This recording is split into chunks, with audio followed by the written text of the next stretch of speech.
ଆପଣଙ୍କ ଘର ମଧ୍ୟ ଘଷିପୁରା କି ଏବଂ ଆପଣ ଏହି ଶୈବପୀଠ ବିଷୟରେ ଜାଣିନାହାନ୍ତି? ଚାଲନ୍ତୁ ଆଜି ଏମିତି ଏକ ଶୈବପୀଠ ସମ୍ପର୍କରେ ଜାଣିବା ଯେଉଁଠି ଭଗବାନ ଶିବ ଆନୁମାନିକ 500 ବର୍ଷରୁ ବୈତରଣୀ ନଦୀ ତଟରେ ପୂଜା ପାଇ ଆସୁଛନ୍ତି, ଯାହାର ଇତିହାସ ଆପଣମାନଙ୍କୁ ଆଶ୍ଚର୍ଯ୍ୟ କରିଦେବ। କେନ୍ଦୁଝର ଜିଲ୍ଲା ଘଷିପୁରା ବ୍ଲକରେ ଅବସ୍ଥିତ ଥିବା ଝାଡେଶ୍ୱର ମନ୍ଦିର ଐତିହ୍ୟ ଇତିହାସର ପୃଷ୍ଠାରେ ଲିପିବଦ୍ଧ ହୋଇନଥିଲେ ମଧ୍ୟ ଏହି ମନ୍ଦିରରେ ପୂଜା ପାଉଥିବା ଆରାଧ୍ୟ ଦେବତା ମାଟି ତଳୁ ଆବିର୍ଭାବ ହୋଇଥିବାର ଏଠିକାର ଲୋକଙ୍କର ଦୃଢ ବିଶ୍ୱାସ ରହିଛି।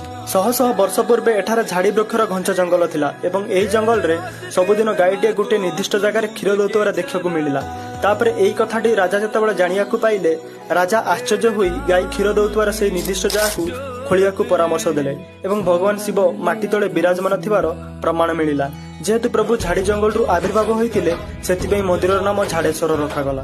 ବର୍ତ୍ତମାନ ଏହି ମନ୍ଦିରରେ ଭଗବାନ ଶିବଙ୍କ ପୂଜା ହେବା ସହ ମା ପାର୍ବତୀ, ସଙ୍କଟମୋଚନ ହନୁମାନ ଏବଂ ଅନ୍ୟାନ୍ୟ ଦେବାଦେବୀ ମାନଙ୍କ ମଧ୍ୟ ପୂଜା ହୋଇଥାଏ। କେବଳ ଏତିକି ନୁହଁ, ଏଠାରେ ପ୍ରତ୍ୟେକ ବର୍ଷ ମହାଶିବରାତ୍ରି ଓ ବାରୁଣୀ ଯାତ୍ରା ମଧ୍ୟ ହୋଇଥାଏ। ତାହେଲେ ଆପଣମାନେ କେବେ ଏହି ମନ୍ଦିରକୁ ପୂଜା କରିବା ପାଇଁ ଆସୁଛନ୍ତି?